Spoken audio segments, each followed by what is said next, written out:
ಹಂಗಿದ್ರೆ ಹೈಕಮಾಂಡ್ ನಿರ್ಧಾರವನ್ನು ತೆಗೆದುಕೊಳ್ಳೋದಕ್ಕೆ ಅಂಜಿಕೆ ತೋರಿಸ್ತಾ ಇರೋದು ಯಾಕೆ? ಏನು ಸಮಸ್ಯೆ?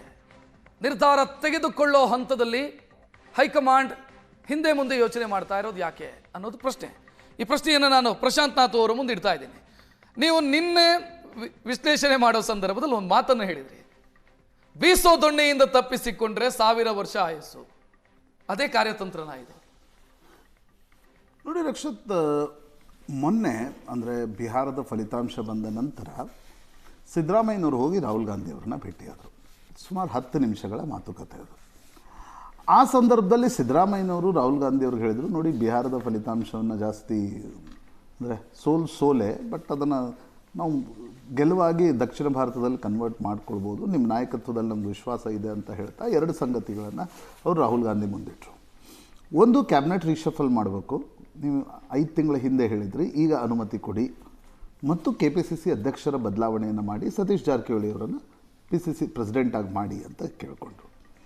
ನನಗನ್ಸುತ್ತೆ ರಾಹುಲ್ ಗಾಂಧಿ ಏನೋ ತುಂಬ ಉತ್ಸುಕರಾಗಿ ಈ ಪರ ಆ ಪರ ನಿರ್ಣಯ ತೆಗೆದುಕೊಳ್ಳುವ ಸ್ಥಿತಿಯಲ್ಲಿ ಇವತ್ತಿಲ್ಲ. ಯಾಕಂದರೆ ಬಿಹಾರದ ಫಲಿತಾಂಶದ ನಂತರ ರಾಹುಲ್ ಗಾಂಧಿ ಸ್ವಲ್ಪ ನ್ಯಾಚುರಲಿ ಯಾವುದೇ ಒಬ್ಬ ಪೊಲಿಟಿಷಿಯನ್ ಫ್ರಸ್ಟ್ರೇಟೆಡ್ ಇರ್ತಾರೆ, ಒಂದು ರೀತಿ ನಿರುತ್ಸಾಹಿಗಳಾಗಿರ್ತಾರೆ. ಆಗ ರಾಹುಲ್ ಗಾಂಧಿ ಹೇಳಿದರು, ಇಲ್ಲ ನೀವು ಮಲ್ಲಿಕಾರ್ಜುನ್ ಖರ್ಗೆ ಅವರನ್ನು ಭೇಟಿಯಾಗಿ ಅವ್ರ ಜೊತೆ ಚರ್ಚೆ ಮಾಡಿ, KC ವೇಣುಗೋಪಾಲ್ ಸುರ್ಜೇವಾಲಾ ಜೊತೆಗೂ ಚರ್ಚೆ ಮಾಡಿ ಅಂತ ಹೇಳಿದರು. ಇದು ಗೊತ್ತಾದ ತಕ್ಷಣ DK ಶಿವಕುಮಾರ್ KC ವೇಣುಗೋಪಾಲ್ಗೆ ಕಾಲ್ ಮಾಡಿದ್ದಾರೆ. ಯಾಕಂದರೆ KC ವೇಣುಗೋಪಾಲ್ ಅಲ್ಲಿದ್ದರು ರಾಹುಲ್ ಗಾಂಧಿ ಜೊತೆಗೆ. ನೀವು ಸಂಪುಟ ಪುನಾರಚನೆಗೆ ಅನುಮತಿ ಕೊಟ್ರಿ ಅಂತ CM ಕ್ಯಾಂಪ್ ಹೇಳ್ತಾ ಇದೆ, ಮಾಧ್ಯಮಗಳು ವರದಿ ಮಾಡ್ತಾ ಇವೆ, ಏನು ಅಂತ ಕೇಳಿದ್ದಾರೆ. ಆಗ ವೇಣುಗೋಪಾಲ್ ಹೇಳಿದರೆ, ಇಲ್ಲ 10 ನಿಮಿಷ ಮಾತ್ರ ಮಾತುಕತೆ ನಡೆದಿದ್ದು, ಅಂಥದ್ದು ನಿರ್ಣಯ ಏನು ತೆಗೆದುಕೊಂಡಿಲ್ಲ, ಅವರು ಪ್ರಸ್ತಾಪ ಮಾಡಿದರು, ನೀವು ಖರ್ಗೆ ಅವ್ರ ಜೊತೆ ಮಾತಾಡಿ AICC ಅಧ್ಯಕ್ಷರ ಜೊತೆ ಅಂತ ಅವ್ರು ಹೇಳಿದ್ದಾರೆ. ನಂತರ DK ಶಿವಕುಮಾರ್, ಮೊನ್ನೆ ರಾತ್ರಿ DK ಶಿವಕುಮಾರ್ ಮತ್ತು ಸುರೇಶ್ರನ್ನ DK ಶಿವಕುಮಾರ್ ದಿಲ್ಲಿಗೆ ಕರೆಸ್ಕೊಂಡ್ಮೇಲೆ ಸಂಜೆ ಮಲ್ಲಿಕಾರ್ಜುನ್ ಖರ್ಗೆ ಅವರ ಬಳಿಗೆ ಹೋಗಿ, ನೀವು ಯಾವುದೇ ಕಾರಣಕ್ಕೂ ಸಂಪುಟ ಪುನಾರಚನೆಗೆ ಅವಕಾಶ ಕೊಡಬಾರ್ದು, ಕೊಟ್ಟರೆ ಸಿದ್ದರಾಮಯ್ಯನವರು ಇನ್ನೊಂದು ವರ್ಷ ಮುಂದುವರಿತಾರೆ, ನನ್ನನ್ನು ಮುಖ್ಯಮಂತ್ರಿ ಮಾಡಿ, ನನ್ನನ್ನು ಮುಖ್ಯಮಂತ್ರಿ ಮಾಡ್ತೀವಿ ಅಂತ ಹೈಕಮಾಂಡ್ 2023ರಲ್ಲೇ ಭರವಸೆ ಕೊಟ್ಟಿತ್ತು, ನಾನು ನೀವು ಹೇಳಿದ್ದೆಲ್ಲ ಕೆಲಸ ಮಾಡಿದ್ದೀನಿ, ಈಗ ನೀವು ನನ್ನನ್ನು ಮುಖ್ಯಮಂತ್ರಿ ಮಾಡಿ ಅಂತ ಕೇಳ್ಕೊಂಡಾಗ ಮಲ್ಲಿಕಾರ್ಜುನ್ ಖರ್ಗೆ ಅವರು ಸ್ವಲ್ಪ ಕಾಯಿರಿ, Rahul Gandhi has to take a call ಅಂತ ಹೇಳಿ ಕಳಿಸಿದ್ದಾರೆ. ನಿನ್ನೆ DK ಶಿವಕುಮಾರ್ ಪ್ರತಿ ಸೋಮವಾರ ಅವರು ಅವರ ಗುರುಗಳಾದ ಅಜ್ಜಯ್ಯ ಅವರ ದರ್ಶನಕ್ಕೆ ಹೋಗ್ತಾರೆ. ಹೀಗಾಗಿ ಅವರು ನಿನ್ನೆ ವಾಪಸ್ ಬಂದರು. ಯಾರು? DK ಶಿವಕುಮಾರ್ ಅವರು. ಸುರೇಶ್ ಅವರು ಅಲ್ಲೇ ಉಳಿದುಕೊಂಡ್ರು. ಮುಖ್ಯಮಂತ್ರಿಗಳ ಜೊತೆ 1 to 1 DK ಶಿವಕುಮಾರ್ ಸುರೇಶ್ ಒಂದು ಟಿಫಿನ್ ಸೇರಿದರು. ಆದರೆ ಪೊಲಿಟಿಕಲ್ ಜಾಸ್ತಿ ಮಾತುಕತೆ ಆಗಿಲ್ಲ. ಅದಾದಮೇಲೆ DK ಸುರೇಶ್ ಮತ್ತು ಮುಖ್ಯಮಂತ್ರಿಗಳ ನಡುವೆ ಒಂದು 20 ನಿಮಿಷ ಚರ್ಚೆ ನಡೆದಿದೆ. ಬಹುತೇಕ ಅಂದರೆ DK ಸುರೇಶ್ರ ಟೆಂಪರ್ಮೆಂಟನ್ನು ನೋಡಿ ನಾನು ಹೇಳೋದು, ಯಾಕಂದರೆ DK ಸುರೇಶ್ ಏನು ಸ್ಪಿಲ್ ದ ಬೀನ್ಸ್ ಮಾಡಲ್ಲ, ಮುಖ್ಯಮಂತ್ರಿಗಳು ಕೂಡ ಇದನ್ನೇ ಮಾತಾಡಿದರು ಅಂತ ಹೇಳಲ್ಲ, ಇಬ್ಬರ ನಡುವೆ ವೈಯಕ್ತಿಕ ಚರ್ಚೆ ನಡೆದಾಗ. ಬಟ್ DK ಸುರೇಶ್ರ ಪೊಲಿಟಿಕಲ್ ಟೆಂಪರ್ಮೆಂಟನ್ನು ನೋಡ್ತಾ ಇರುವಾಗ ಅವರು ನೇರ ಮಾತುಕತೆಯನ್ನು ನಡೆಸ್ತಾರೆ. ಸುರೇಶ್ ಇಲ್ಲ ಅಣ್ಣನಿಗೆ ಬಿಟ್ಕೊಡಿ ಅಂತಕ್ಕಂಥದ್ದನ್ನು ಕೇಳಿರುವ ಸಾಧ್ಯತೆಗಳು ಹೆಚ್ಚು ಅಂತ ನನಗನ್ಸುತ್ತೆ. ಯಾಕಂದರೆ ನಾನು ಸ್ಪೆಕ್ಯುಲೇಷನ್ ಮಾಡ್ತಾ ಇಲ್ಲ, ಆದರೆ ಬರೀ ಸ್ಪೆಕ್ಯುಲೇಷನ್ ಮಾಡ್ತಾ ಇಲ್ಲ. DK ಸುರೇಶ್ರನ್ನ ನಾನು ತುಂಬ ವರ್ಷಗಳಿಂದ ಬಲ್ಲೆ. ಅದಾದಮೇಲೆ ಮುಖ್ಯಮಂತ್ರಿಗಳು ಪ್ರಧಾನಮಂತ್ರಿಗಳ ಭೇಟಿ ಮುಗಿಸಿ ಮಲ್ಲಿಕಾರ್ಜುನ್ ಖರ್ಗೆ ಅವರ ಮನೆಗೆ ಹೋಗಿದ್ದಾರೆ. 1 to 1 ಚರ್ಚೆ ನಡೆದಿದೆ ಮಲ್ಲಿಕಾರ್ಜುನ್ ಖರ್ಗೆ ಮತ್ತು ಸಿದ್ದರಾಮಯ್ಯನವ್ರಿಗೆ. ಸಿದ್ದರಾಮಯ್ಯನವರು ತಮ್ಮ ಬೆಂಬಲಿಗರನ್ನು ಕೂಡ ಕರ್ಕೊಂಡು ಹೋಗಿದ್ದರು.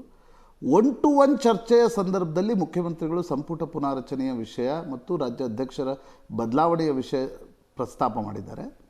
ಖರ್ಗೆ ಅವರು ನೋಡೋಣ, ನಾನು ರಾಹುಲ್ ಗಾಂಧಿ ಅವ್ರ ಜೊತೆ ತೀರ್ಮಾನವನ್ನು ತೆಗೆದುಕೊಂಡು ನಿಮ್ಗೆ ತಿಳಿಸ್ತೀನಿ ಅಂತ ಹೇಳಿದ್ದಾರೆ. ಇಷ್ಟು ನಡೆದಿರ್ತಕ್ಕಂಥ ಬೆಳವಣಿಗೆಗಳು. ಈ ಬೆಳವಣಿಗೆಗಳ ನಂತರ ನೋಡಿದಾಗ ನನಗನ್ಸೋದು, ನೀವು ಇದನ್ನು ಸಮೀಕರಿಸೋದಾದರೆ, ಎಲ್ಲಾದರೂ ಇದನ್ನು ತುಲನಾತ್ಮಕವಾಗಿ ಸಮೀಕರಿಸೋದಾದರೆ, ಸುಪ್ರೀಂ ಕೋರ್ಟ್ನಲ್ಲಿ ವಾದ ಪ್ರತಿವಾದವನ್ನು ಹೆಂಗೆ ಆಲಿಸಲಾಗುತ್ತೆ, ಹೈಕೋರ್ಟ್ನಲ್ಲಿ ಹೆಂಗೆ ವಾದ ಪ್ರತಿವಾದವನ್ನು ಆಲಿಸಲಾಗುತ್ತೆ, ಅದಾದಮೇಲೆ ಜಡ್ಜ್ಮೆಂಟ್ ರಿಸರ್ವ್ ಮಾಡಲಾಗುತ್ತೆ. ಎಲ್ಲರೂ ಅನ್ಕೋತಿರ್ತಾರೆ ಜಡ್ಜ್ಗಳು ಅಬ್ಸರ್ವೇಷನ್ ಸಂದರ್ಭದಲ್ಲಿ ಹಂಗೆ ಹೇಳಿದರು, ಹಿಂಗೆ ಹೇಳಿದರು, ಹೀಗಾಗಿ ನಮ್ಮ ಪರವಾಗಿ ಬರ್ಬೋದು, ನಿಮ್ಮ ಪರವಾಗಿ ಬರ್ಬೋದು. ಆ ಸ್ಥಿತಿಯಲ್ಲಿ ಕರ್ನಾಟಕದ ಕಾಂಗ್ರೆಸ್ನ ನಿರ್ಣಯ ನಿಂತಿದೆ ಅಂತ ನನಗನ್ಸುತ್ತೆ. High command has to take a call. But ಹೈಕಮಾಂಡ್ಗೂ ಬಿಹಾರದ ಚುನಾವಣೆಯ ಸೋಲಿನ ನಂತರ ಯಾವುದೇ ನಿರ್ಣಯ ತೆಗೆದುಕೊಳ್ಳಲಿಕ್ಕೆ ತರಾತುರಿಯಲ್ಲಿ ಸಾಧ್ಯ ಆಗುತ್ತೆ ಅಂತ ಈಗ ಅನ್ನಿಸ್ತಾ ಇಲ್ಲ. ಸದ್ಯದ ಮಟ್ಟಿಗೆ ನೋಡಿದರೆ ಡಿಸೆಂಬರ್ 8ಕ್ಕೆ ಅಧಿವೇಶನ ಶುರುವಾಗುತ್ತೆ. ಅದಾದಮೇಲೆ ಅನೇಕರು ಅಧಿಕಾರ ತೆಗೆದುಕೊಳ್ಳಿಕ್ಕೆ ಬಯಸಲ್ಲ, ಸಂಕ್ರಾಂತಿವರೆಗೆ ಉತ್ತರಾಯಣ ಶುರುವಾಗಲಿ ಅಂತಾರೆ. ಅದಾದಮೇಲೆ ಬಜೆಟ್ ಪ್ರಕ್ರಿಯೆ ಶುರುವಾಗುತ್ತೆ. ಸೊ ನಿರ್ಣಯ ಇಷ್ಟು ಬೇಗ ಹೈಕಮಾಂಡ್ ತೆಗೆದುಕೊಳ್ಳುತ್ತಾ ಅನ್ನೋದರ ಬಗ್ಗೆ ಕ್ವಶನ್ ಮಾರ್ಕ್ಗಳಿವೆ. ನಿನ್ನೆ ಹೈಕಮಾಂಡ್ನ ಆಟಿಟ್ಯೂಡ್ ನೋಡಿದರೆ ಸ್ವಲ್ಪ ಲ್ಯಾಕ್ ಲಸ್ಟರ್ ಇದೆ. ಅಂದ್ರೆ ಸರ್, ಇಲ್ಲಿ ನಿರ್ಧಾರ ತೆಗೆದುಕೊಳ್ಳದೇ ಇರೋದು ಒಂದು ನಿರ್ಧಾರ ಅಂತ ಹೇಳ್ತಾರೆ. ಆ ಸ್ಟ್ರಾಟಜಿನ ಇದು ನೋಡಿ. ಪಿ ವಿ ನರಸಿಂಹರಾವ್ ಇದ್ದಾಗ ನಾವು ಕಾಂಗ್ರೆಸ್ಸನ್ನು ನೋಡಿದ್ದೀವಿ. ಅವ್ರು ಏನು ಮಾಡ್ತಾಯಿದ್ರು, ಯಾವುದಾದ್ರೂ ಒಂದು ವಿಷಯ ತುಂಬ ಸಮಸ್ಯಾತ್ಮಕ ಕಾನ್ಫ್ಲಿಕ್ಟ್ ಕ್ರಿಯೇಟ್ ಮಾಡುತ್ತೆ ಅಂತಾದರೆ ಫೈಲನ್ನು ತೆಗೆದು ಕುರ್ಚಿ ಬುಡಕ್ಕಿಟ್ಟು. Not taking a decision is also a decision sometimes. ಪ್ರಾಯಶಃ ನನಗನ್ಸುತ್ತೆ ನಿನ್ನೆ ಮೊನ್ನೆಯ ಬೆಳವಣಿಗೆಗಳನ್ನು ನೋಡಿದಾಗ, ಯಾಕಂದರೆ ಡಿ ಕೆ ಶಿವಕುಮಾರ್ ಮತ್ತು ಸುರೇಶ್ ತುಂಬ ತರಾತುರಿಯಲ್ಲಿ ದಿಲ್ಲಿಗೆ ಹೋದರು. ಸಂಪುಟ ಪುನಾರಚನೆಗೆ ಗ್ರೀನ್ ಸಿಗ್ನಲ್ ಅಂತಕ್ಕಂಥ ನಿನ್ನೆ ಹೇಳ್ತಾ ಇದ್ರಿ, ಸಿದ್ದರಾಮಯ್ಯನವರ ಬಣ ಗಟ್ಟಿಯಾಗಿ ಹೇಳ್ತಿದೆ, ಸಂಪುಟ ಪುನಾರಚನೆಗೆ ರಾಹುಲ್ ಗಾಂಧಿ ಗ್ರೀನ್ ಸಿಗ್ನಲ್ ಕೊಟ್ಟಿದ್ದಾರೆ. ಆ ಸುದ್ದಿ ಡಿ ಕೆ ಶಿವಕುಮಾರ್ ಮತ್ತು ಸುರೇಶ್ರನ್ನು ದಿಲ್ಲಿಗೆ ದೌಡಾಯಿಸುವಂತೆ ಮಾಡಿತು. ಆದರೆ ಇಲ್ಲಿಯವರೆಗೆ ಡಿ ಕೆ ಶಿವಕುಮಾರ್ ಹೇಳ್ತಾ ಇದ್ರು, ಇಲ್ಲ ಹೈಕಮಾಂಡ್ ಪೂರ್ತಿಯಾಗಿ ನನ್ನ ಪರವಾಗಿದೆ. ಬಟ್ ಪರವಾಗಿದೆ, ಆದರೆ ಟೈಮಿಂಗ್ ಬಗ್ಗೆ ಹೈಕಮಾಂಡ್ಗೂ ಕೂಡ ಒಂದಿಷ್ಟು ಕಿರಿಕಿರಿಗಳಿವೆ. ಬಿಹಾರದ ಚುನಾವಣೆ ಏನಾಗುತ್ತೆ ಅನೇಕ ಬಾರಿ ನೋಡಿ, ಬಿಹಾರದ ಚುನಾವಣೆಯ ಸೋಲೇ ರಾಹುಲ್ ಗಾಂಧಿಗೆ ಒಂದು ರೀತಿ ಅರಗಿಸಿಕೊಳ್ಳೋದೇ ಕಷ್ಟ. ಯಾಕಂದರೆ ನೀವು ಲೋಕಸಭಾ ಚುನಾವಣೆ ಆದಮೇಲೆ ಹರಿಯಾಣ ಗೆಲ್ಲಬೇಕಿತ್ತು, ಆಂಟಿ ಇನ್ಕಂಬನ್ಸಿಗೆ 10 years ಗೆಲ್ಲಕ್ಕಾಗಲಿಲ್ಲ. ಮಹಾರಾಷ್ಟ್ರ ಗೆಲ್ಲಬೇಕಿತ್ತು, ಲೋಕಸಭೆಯಲ್ಲಿ ದೊಡ್ಡ ಪ್ರಚಂಡ ವಿಜಯ ನಿಮ್ಗೆ ಸಿಕ್ಕಿತ್ತು, ಗೆಲ್ಲಕ್ಕಾಗಲಿಲ್ಲ. ದಿಲ್ಲಿ ಅರವಿಂದ್ ಕೇಜ್ರಿವಾಲ್ರ ನಂತರ ಅರವಿಂದ್ ಕೇಜ್ರಿವಾಲ್ರ ಮತಗಳು ಒಡೆದಾಗ ಅವು ಕಾಂಗ್ರೆಸ್ಸಿಗೆ ಬರಬೇಕಿತ್ತು, ಬರಲಿಲ್ಲ, ಅವು ಬಿ ಜೆ ಪಿಗೆ ಹೋಗ್ಬಿಟ್ವು. ಅದಾದ ಮೇಲೆ ಬಿಹಾರದ ಚುನಾವಣೆಯಲ್ಲಿ ನೀವು ಒಂದು ರಾಷ್ಟ್ರೀಯ ಪಕ್ಷವಾಗಿ ಏನೊಂದು ರೋಲನ್ನು ಪ್ಲೇ ಮಾಡಬೇಕಿತ್ತು.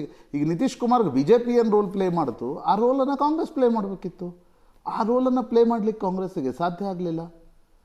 ಆ ಕಾರಣದಿಂದ ರಾಹುಲ್ ಗಾಂಧಿ ಒಂದು ವೇಳೆ ಈಗೇನಾದರೂ ಕರ್ನಾಟಕದಲ್ಲಿ ತರಾತುರಿಯಲ್ಲಿ ನಿರ್ಣಯ ತೆಗೆದುಕೊಂಡ್ರೆ, ಡಿ ಕೆ ಶಿವಕುಮಾರನ್ನು ನಾನು ಮುಖ್ಯಮಂತ್ರಿ ಮಾಡಿಬಿಡ್ತೀನಿ ಅಂತ ಹೊರಟ್ರೆ, ಸಿದ್ದರಾಮಯ್ಯನವರು ಏನಾದರೂ ಸಿದ್ದರಾಮಯ್ಯನವರು ಸುಮ್ಮನೆ ಕೂತರು, ಅವರ ಬಣ ಆಟ ಬಿಗಡಾಯಿಸಿದರೆ ಒಂದು ಸರ್ಕಾರ ಅಲುಗಾಡಿಸಿದ ಕೀರ್ತಿ ಅಪಕೀರ್ತಿ ಎರಡೂ ಕೂಡ ರಾಹುಲ್ ಗಾಂಧಿ.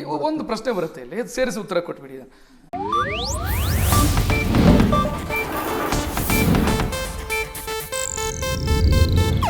ಇದು ಏಷ್ಯಾನೆಟ್ ನ್ಯೂಸ್ ನೆಟ್ವರ್ಕ್ ಪ್ರಸ್ತುತಿ.